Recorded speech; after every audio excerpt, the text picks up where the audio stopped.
अमेरिकी vice president JD Vance की अगुवाई में एक कूटनीतिक टीम ने ईरान के साथ अमेरिका की जंग खत्म करने के लिए समझौता करने की कोशिश की, लेकिन वो नाकाम रही। इस्लामाबाद टॉक्स बेनतीजा रहने के बाद अमेरिका और ईरान के बीच पलटवार तेज हो गया है।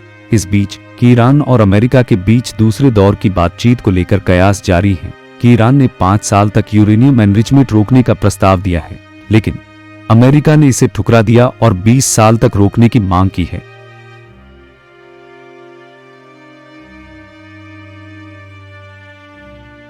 वहीं डोनाल्ड ट्रंप की धमकी के बाद होर्मुज की नाकेबंदी अमेरिकी नेवी ने शुरू कर दी है। रिपोर्ट है कि लड़ाकू विमानों से लैस अमेरिकी जंगी जहाज तेजी से ईरानी समुद्र की ओर बढ़ रहे हैं। यह स्थिति दुनिया भर के लिए बहुत ही ज्यादा चिंताजनक है। होर्मुज की नाकेबंदी का असर दुनिया भर के देशों पर पड़ेगा।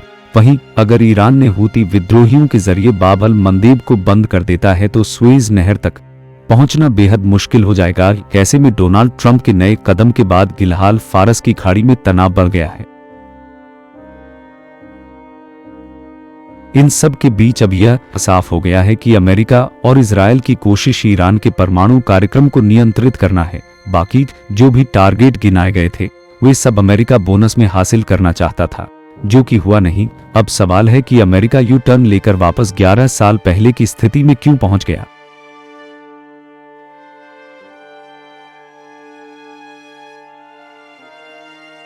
साल 2015 में बराक ओबामा के समय JCPOA समझौता लगभग अंतिम चरण में पहुंच गया था और ईरान अपना यूरेनियम संवर्धन लगभग 3.5% के स्तर तक समेटने को तैयार था। कि ईरान की शर्त थी कि यूरेनियम कैपिंग के बदले उसके ऊपर से प्रतिबंध हटाए जाए।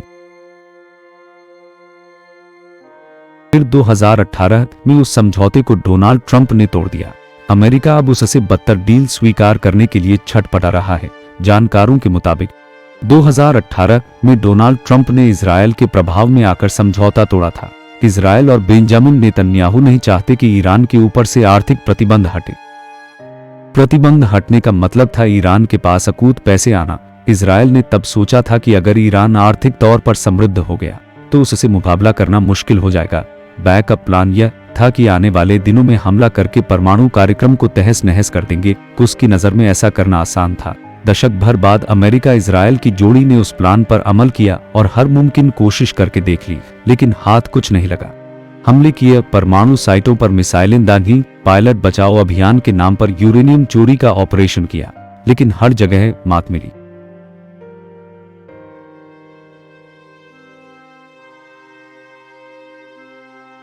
इस्लामाबाद में भी जेडी वेंस ने इसी मुद्दे को उछालते हुए 4 वाक्य फेंककर वॉशिंगटन की फ्लाइट पकड़ ली। अब फिर से पर्दे के पीछे से अमेरिका ईरान के साथ सौदे कर रहा है। अमेरिका ने 20 साल के लिए यह कार्यक्रम रद्द करने को कहा है। ईरान 5 साल कह रहा है। बातचीत के लिए डोनाल्ड ट्रंप छटपटा रहे हैं।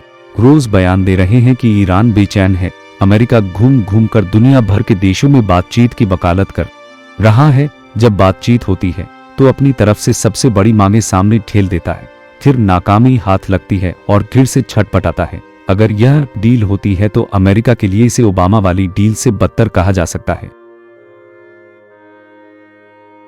डोनाल्ड ट्रंप के पास झोली में कुछ नहीं है, वो सिर्फ किसी भी तरह इस युद्ध से बाहर निकलने की फिराक में है। इतिहास यही बताता है कि यह अगले युद्ध की टाइमलाइन भी है, चाहे 5 साल पर बात बने या फिर 20 साल पर। जैसे ही यह अवधि समाप्त होगी, युद्ध की आहट फिर शुरू हो जाएगी। यह इजरायल की नीति के अनुरूप है, जो स्थायी समाधान होने नहीं देना चाहता। अमेरिका भी फिलहाल इससे निकलना चाहता है, लेकिन इससे शांति टिकाऊ नहीं रहने वाली है। तब तक अगली जंग के लिए तीनों अपनी अपनी तैयारी करते रहेंगे।